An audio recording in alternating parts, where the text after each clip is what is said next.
And for those who are able, let's stand up and read the word.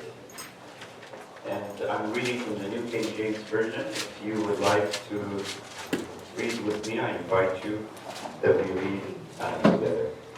Psalm 55. Psalm 55 to the chief musician with stringed instruments, a contemplation of David.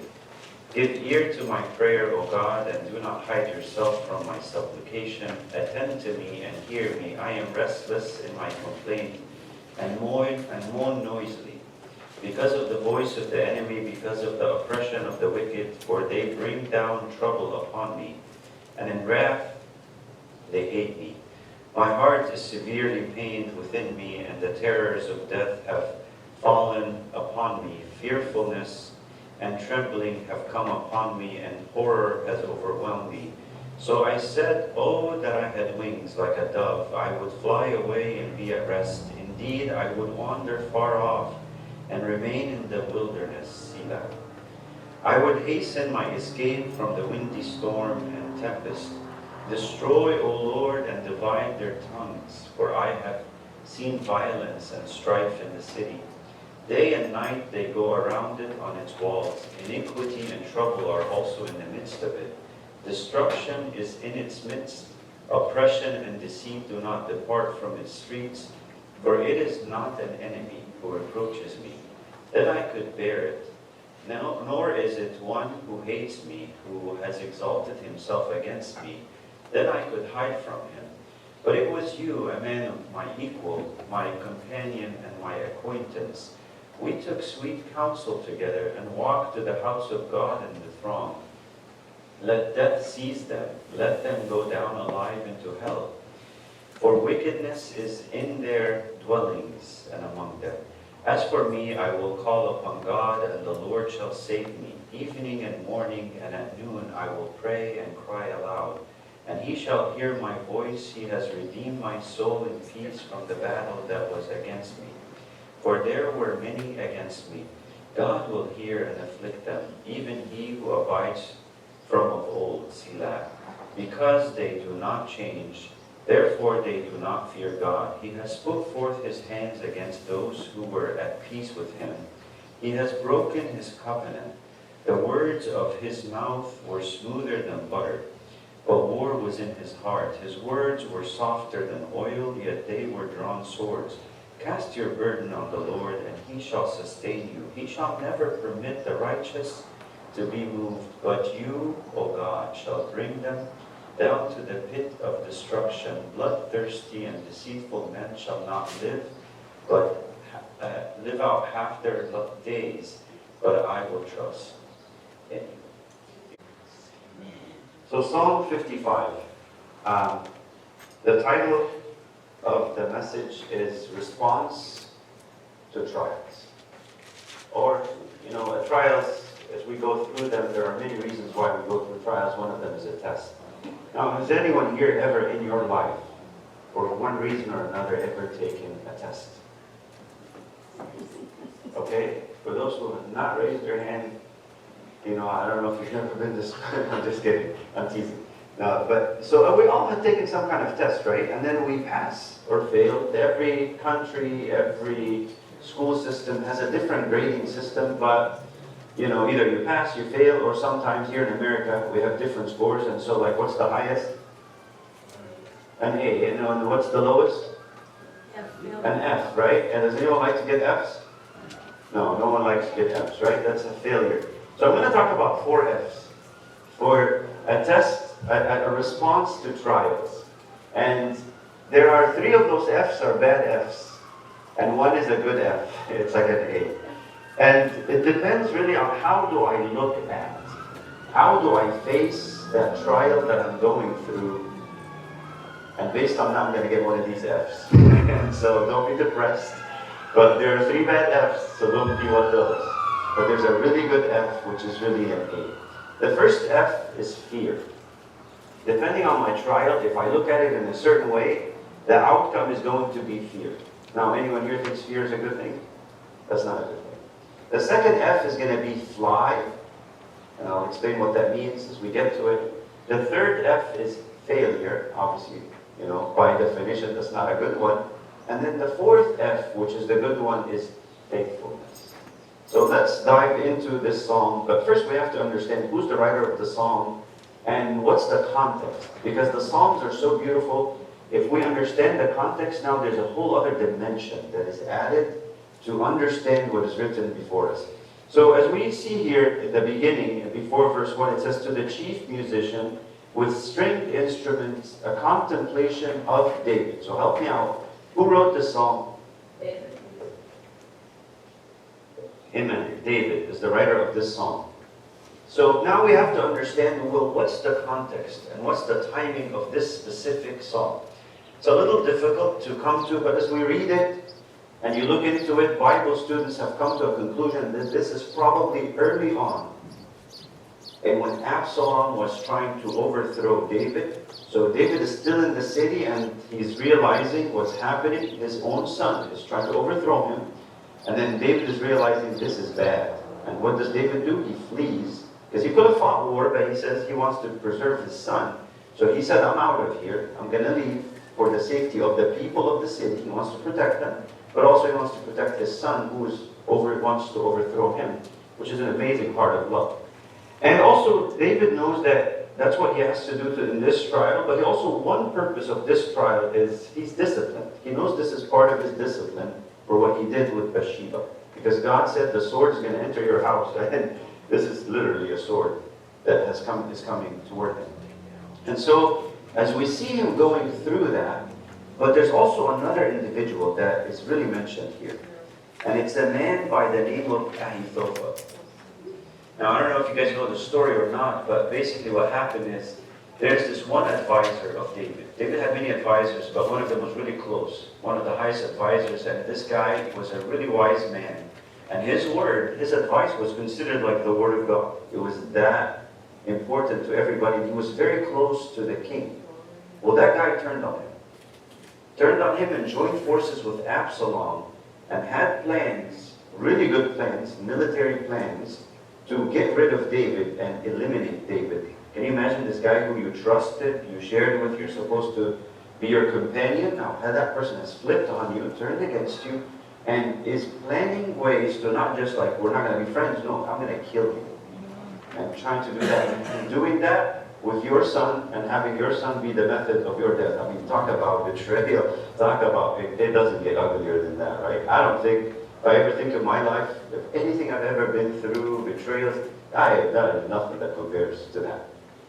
And so here, that's the situation that he's in. And I think by any measure, by any level, that is bad. A really bad trial, a really tough situation to be in. Now David has a choice to respond to that. So we see that he goes through multiple different emotions as he's trying to respond, and then he realizes that, hey, there's only one that's a good response here. So as we see here, the writing of this, it says, the chief musician with stringed instruments. So here, this is someone writing a song with stringed instruments. So for example, can you name a stringed instrument? Guitar. A guitar, but what do you guys think of a piano? Is it a stringed instrument? Yeah, we've got to make sure we recognize Sister Mary, that is a stringed instrument. I used to play, I still probably can play it, I used to play the saxophone. That's not a stringed instrument, that's a wind instrument. And so, with stringed instruments, a contemplation of David. Now we got to pause on the word contemplation. A word contemplation means that this is poetry, that this is not, have you ever had something that you were reacting in the moment and you were responding in the moment? That response is a little bit different than if something you sit, think about it, and then formulate a response. The two responses may look very different. One is very deep after thoughtful thinking, and then I come up with a conclusion. The other one is more reactive. Well, here this, even though this is an extremely reactive situation, he's not reactive in the middle of it. He says, no, I want to think about how am I going to respond to this really bad situation that I'm in. I'm going to do this as a contemplation. It's going to be meditated. It's going to be well thought out as I come up to the conclusion of how will David show up in this trial. So first thing, he comes up with fear. And how did he get to fear? Well, he looked inward. He looked at David. And what is David feeling in this moment with this situation? And when he looked inside of David, the outcome that he came up with was fear. How do we see this? Let's go. So he first, he turns to God. He says, "Give ear to my prayer, oh God. I need help. So I'm going to talk to someone who can give me help. But that is you, God. So please, please don't be distracted, God. I want you to give ear to my prayer, oh God." So I know there are a lot of people praying out there, but I need you to hear me right now, okay, in what I'm going through. "And do not hide yourself from my supplication." This is not just prayer, this is intense. This is specific. That's what supplication means. It's an intense, specific prayer. And I want you to what? Do not hide yourself from my... I don't want you to be distant in this time. I need to really feel your presence. I need you right here, right now. Please don't hide your face from my supplication. Attend to me. Okay, I know you have a lot of other priorities, but right now I need you to attend to me. And hear me. Please hear me out, Lord. I want your undivided attention. We put all of this together. What's going on with you, David? He says, well, I looked inside and I saw him a mess. And obviously any of us would probably be quite a mess in a situation like that. He says, I am restless. Anyone here ever been restless? It's not a good feeling, right? You're just pacing, you're going. He says, in my complaint. He's just, have you ever had someone, you just give them give them the mic, give them the opportunity? It's like, okay, easy with the complaints.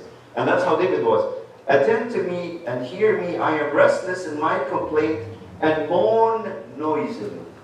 Right? There's a internal moaning and a groaning, but this guy, David is, everybody knows he's not in a good place. He's moaning noisily. Why? Because look at what's happened. Because of the voice of the enemy. Who's the enemy? Ahithophel, his friend. And Absalom, his son. Because of the voice of the enemy, because of the oppression of the wicked. I thought these were good guys, and they turned out to be what? Wicked people. For they bring down trouble upon me. They have an agenda, and their agenda is David. And killing.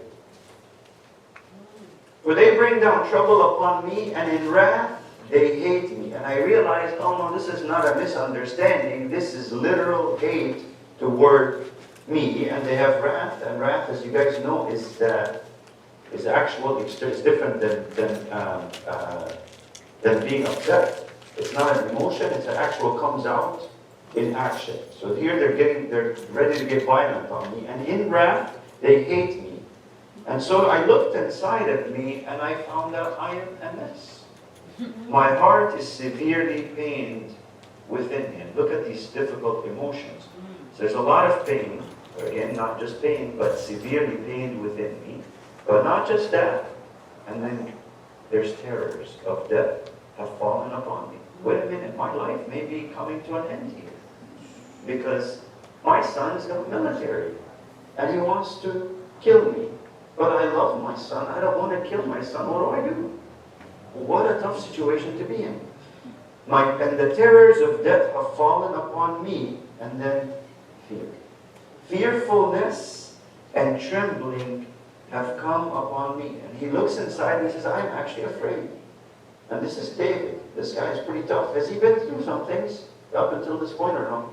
Yes. Yeah. Has anyone ever tried to kill David before? Yeah, a lot of people. But there's one particular guy who was gone now. You guys know his name? He was a king before David. King Saul. King Saul was after David. And by the way, he was his father-in-law. Still related, still in the family. It's crazy how sometimes family can want to kill you and come against you. And he's been through that. He ran away from Saul, and now he's running away from his son. He's in motion to run away from his own son because I'm not out here to fight war. I'm trying to avoid this problem if I can.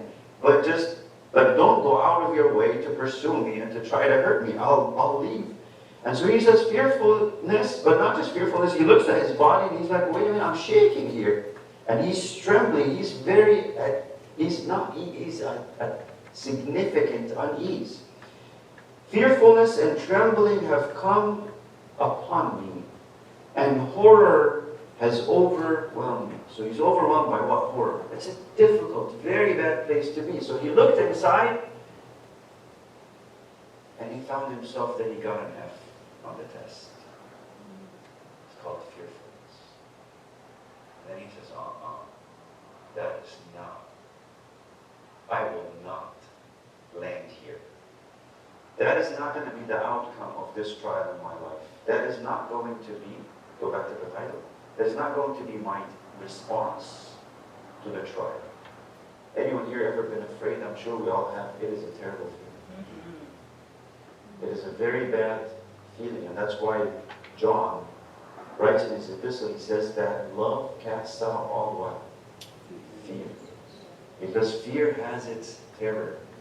And David experienced that. He says, you know what? I failed the test. In my initial response, I got an F. It's called fear.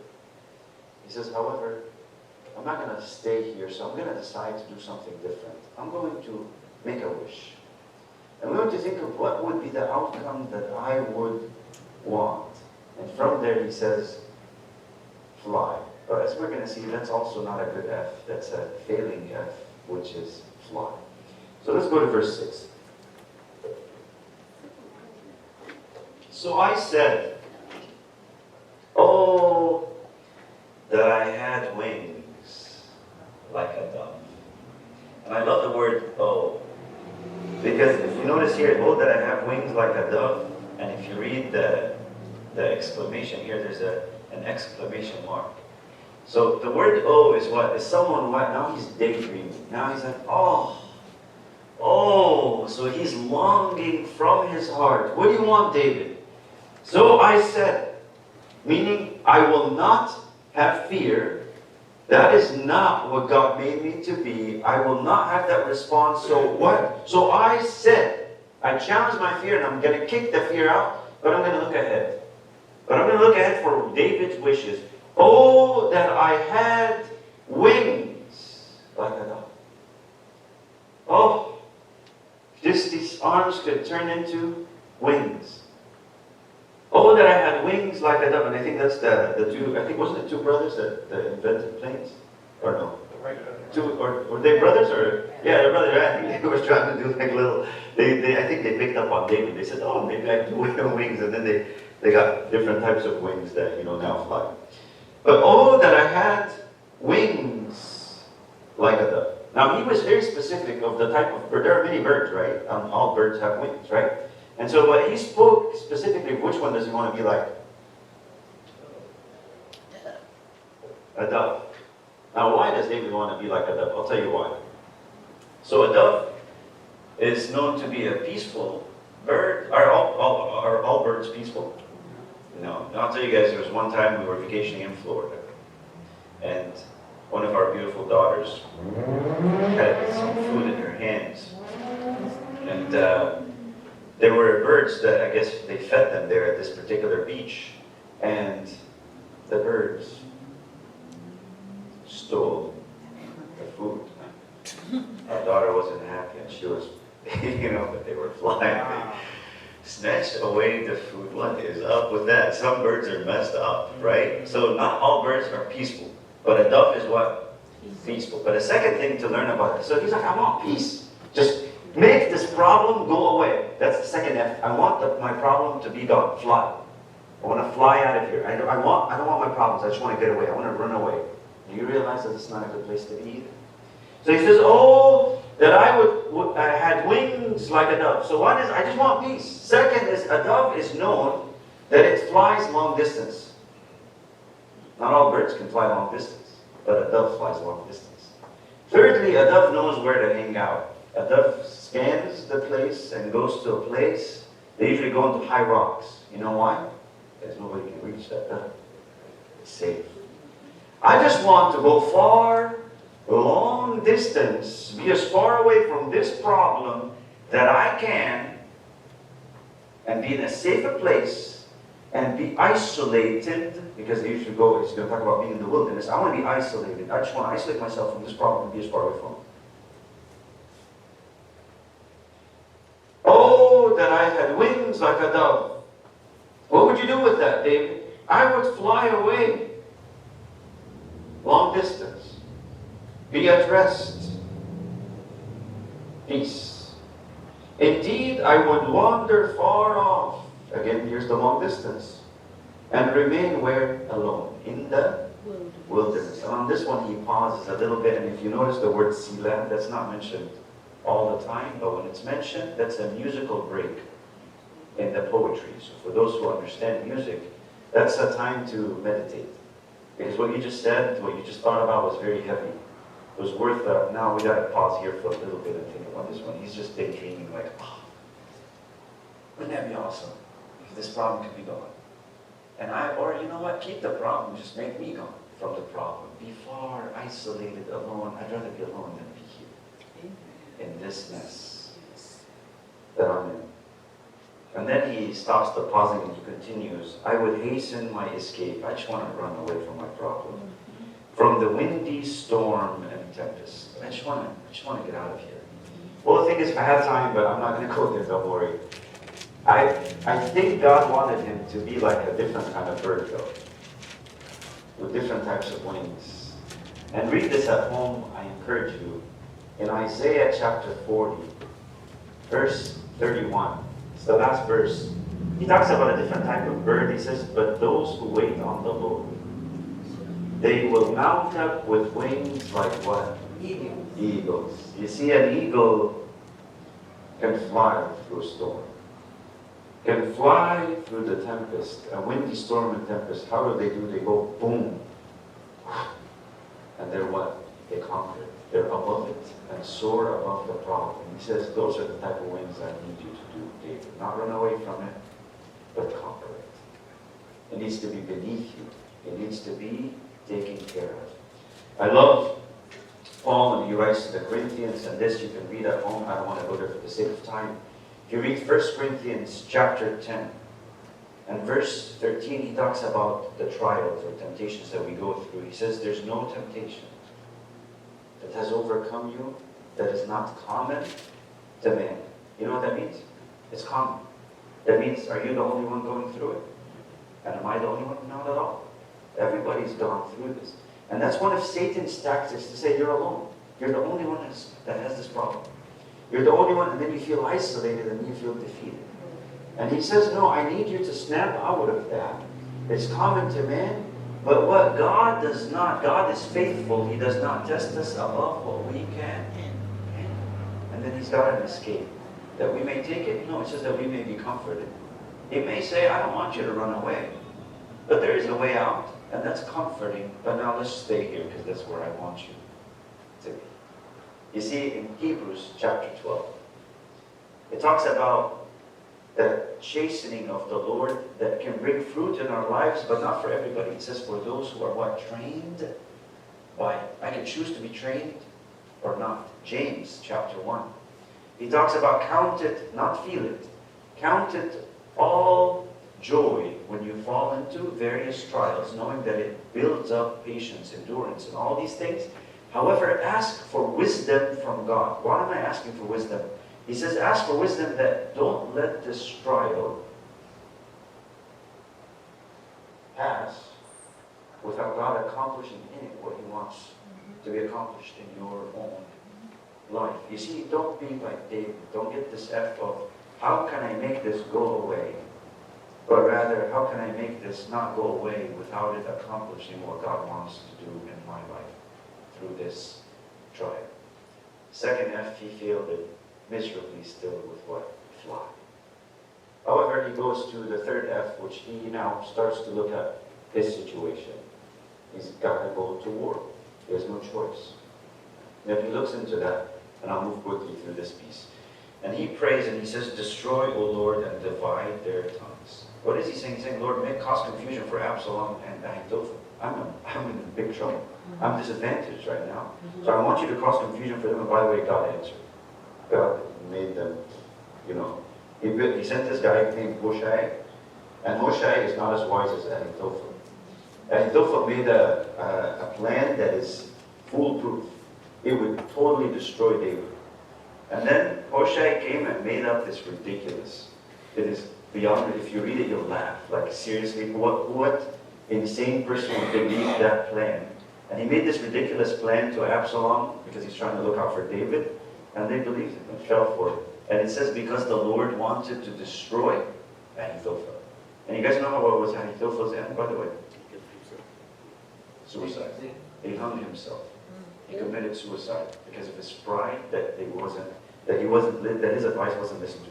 He says, "For I have seen violence and strife in the city." So he looks and he sees what? Failure.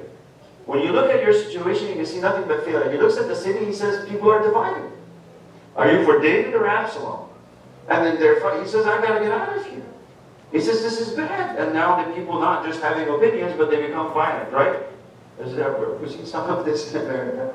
That we've become we've become the most divided ever since this past election, right? It has been really sad. So people are divided. It says, day and night they go around it on its walls, iniquity and trouble are also in the midst of it. The city is a mess. So David's like, well, there's only one solution here. Absalom is closing in, and I gotta get out because my presence is causing more violence. I gotta get out of this place. Destruction is in its midst. Oppression and deceit do not depart from its streets. And I'm going just fast. Obviously, these are self-explanatory words. For it is not an enemy who reproaches me. You see, if that person who's out pursuing is my enemy, I can live with it. But the reason this thing hurts is that you got to understand who is this person who's after me. Now he's talking about Ahithophel. Then I could bear it, nor is it one who hates me, who has exalted himself against me. I could live with it. If it's someone who hates my guts, but this guy, he says, is my friend. And we're going to see how Ahithophel speaks in a minute. Then I could hide from him. I could hide. But the thing is, let me tell you who I am. But it was you. He's talking now what? He's facing Ahithophel. A man my equal. I thought we were friends. I came to you for advice. I thought I could trust you, Ahithophel. A man my equal. My companion, my acquaintance, I told you my secrets. We ate together. Not just that, we worshipped God together. We served together. We took sweet counsel together and walked to the house of God in the throng. You know what throng means? Among a lot of people. People saw us and they said, hey, these guys are great together. They worship God together. And then he says, and then God, I think, and many Bible students believe that God revealed to David that Ahithophel is not a believer. But not just that, but God's going to do something to Ahithophel and make Ahithophel's got to go. Yes. And so he said, let death seize them. Let them go down alive. Again, this is war time, okay? So someone like, that's not loving. No, he's receiving, this is again, inspired word of God. He's receiving revelation from God. Let death seize them, let them go down alive into hell. Because he knows he's not a believer. For wickedness is in their dwellings and among them. This guy is wicked. But he got an F because he saw when he looked at the situation, it looked like what? Failure from every direction. The city is failure, a mess. People are fighting against each other. This guy who he thought his friend turned against him. Failure. He says, I got an F by looking around. I got an F when I looked within me. I got an F when I dreamed about what would I like the future to look like. I wanted to fly away. I had fear when I looked within me. I wanted to fly away and escape my problem. And then when I look around, I saw nothing but brokenness. It's failure all around. For my friends and the people that I love and I care about, they're just a mess. They're destroyed. They are being separated and they are broken apart. He says, however, I decided to do something different. I decided that I made my choice. I've made my decision how I, David, am going to show up. I decided to look up. And look at what he says here. He says, as for me. And as for me is someone who takes a stand Again, this is a contemplation. He has thought deeply about this, and he says, I've made a stand, I have made my decision, I've decided how David will handle this. Yes. As for me, I will call upon God. Yes. I choose God. Yes. Why? Because He's faithful. And the Lord shall save me. When I call upon Him, there's only one outcome. That it happens 100% of the time, and that is I receive salvation from the Lord, because I can't save myself. I don't even know, this is so complicated, because it's within family, right? This warfare is within, literal warfare within family. He says, but the one who can help me out is the Lord, and the Lord shall save me. And the word Lord here that he chose is the word Jehovah. Now that is a critical word, because Jehovah, there are many names of God, but Jehovah means He's the God of the promise. And he says, the Lord will save me because He's the God of the promise, because He knows who's anointed as king, the real king. David is the real king.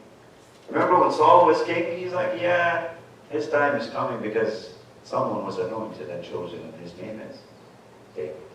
Right now, there's my son who thinks that he's king and he's stealing the kingdom, but I know I'm coming back. Because what? He's a God of the covenant. He's the one that chose me. So here he says, I will, and the Lord shall save me.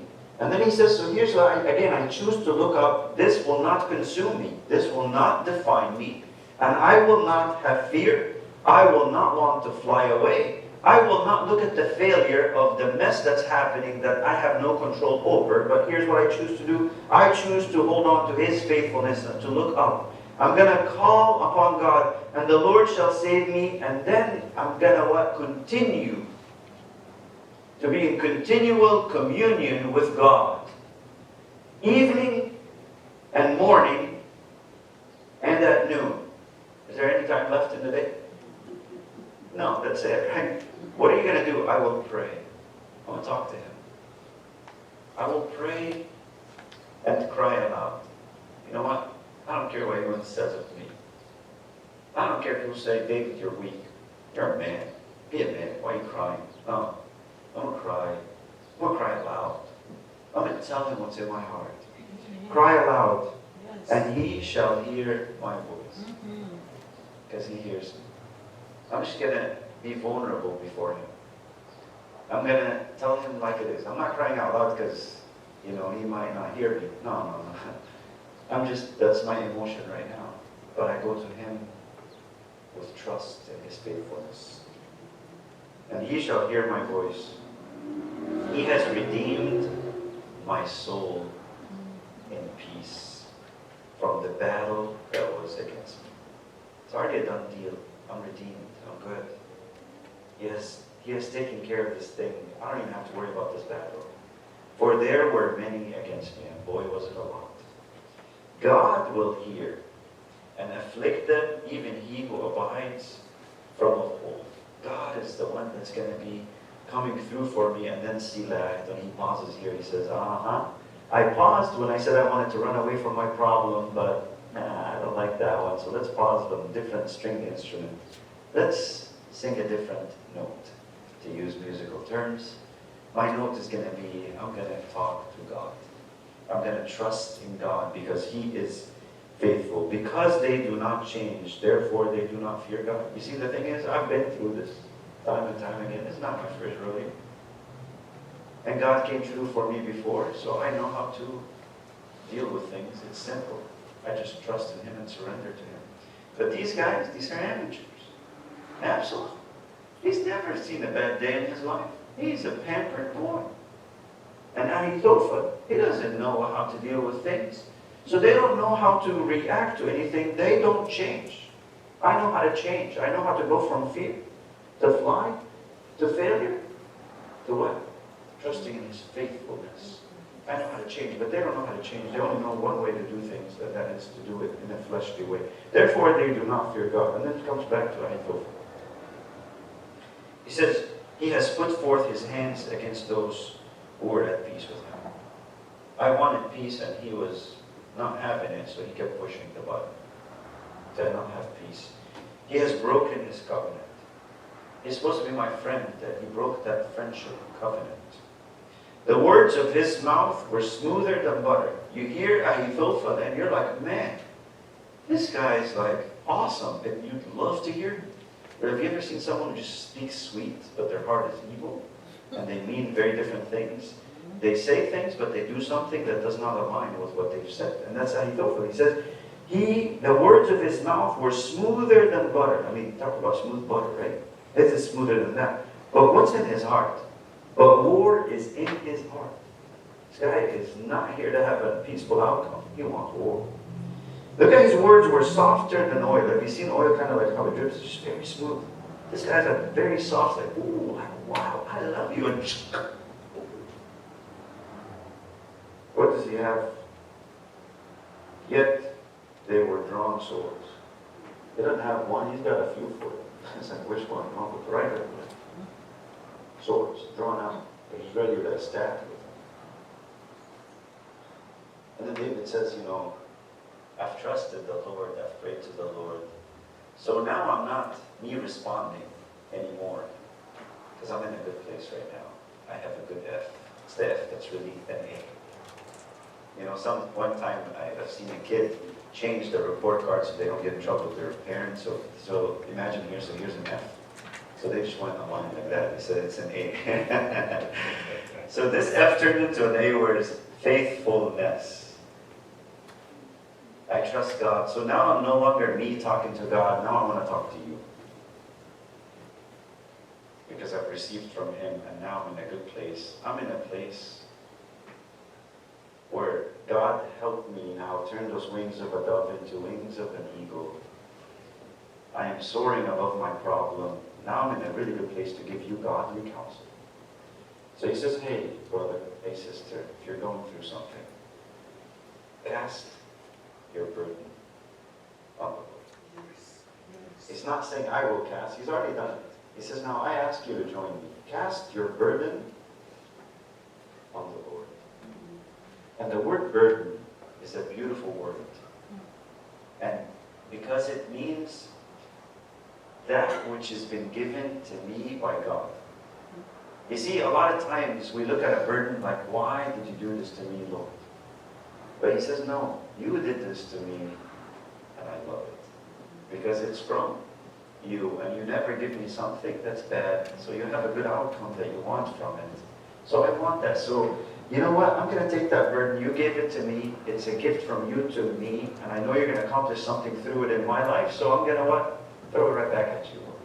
Because you're going to help me through it. You're going to help me accomplish your will in my life through that burden. Cast your burden on the Lord. And what happens? And He shall sustain you. Are we going to fail? Are we going to faint? No, we're going to be sustained. By whom? By Him. Not me sustaining me. It's not, psychologically I put myself into I will. No, He will sustain you. He shall never permit the righteous to be moved. And for me, can't shake me. You guys remember what happened when they came to David to give him the news? He didn't have any outcome. Like, he didn't say, hey, so who's winning? He didn't ask that. He didn't know who was winning. He knew who won. Before the war broke out, he knew who won. It was David. Because, again, the Lord of the covenant, Jehovah, He's the one that did that. However, if you look at the next verse, but you, O God, shall bring them down to the pit of destruction. You're going to destroy the enemy. That's not my job. Bloodthirsty, and that's exactly what they were. It's like Dracula style. Bloodthirsty and deceitful men. Again, deceitful why? Because the guy had nice words, but he had nothing but war and swords drawn out. Deceitful, the guy is deceiving. And deceitful men, and here he's talking about Ahithophel, shall not live out half their days. He was predicting here that what's going to happen. He's going to commit suicide. He's going to die young. Shall not live out half their days. He says, but here's my choice. I choose to what? But I will trust in you. I trust in you, God. So I want to end with a question. We all face trials.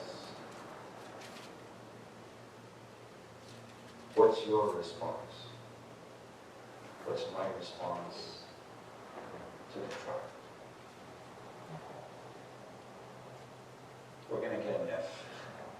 But which F is it? Is it the F of fear? Well, here's how you get it. Look at yourself. Focus on you. Just on me. You're going to get that F of fear. The second F is fly. You're going to run away from your problem.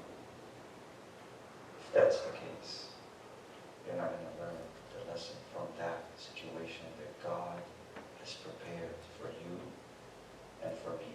It's a failing F. Or is it a feeling of failure? Your heart is broken because someone betrayed you. The people you love are torn apart, being torn before your eyes, and you can't do anything about it. That's a failing F. But how about you get a good F of faithfulness? Look. See, if you look at yourself, it's fear.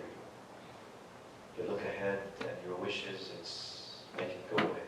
It's fly. You look around, it's failure. Everything is broken and messed up. But look up at him and say, Lord, you are faithful. I'll hold on to you. I'll hold on to you. And I'm going to trust in you. I'll speak only to you. That fear is gone. I sit before you. And I welcome whatever you have. And then when I speak to people, it's not going to be just giving advice from something I'm not living. Because I'm living there, I'm going to say, hey guys, cast your burden on him. You're going to receive sustenance from him. Choose to fear the Lord. I pray the Lord has spoken to us in this time. And I pray that we live out these words that say, Lord, trials are real, but they're from you. They're a gift, so I want to honor you. But if I invite us to pray and one person to pray on behalf of the congregation.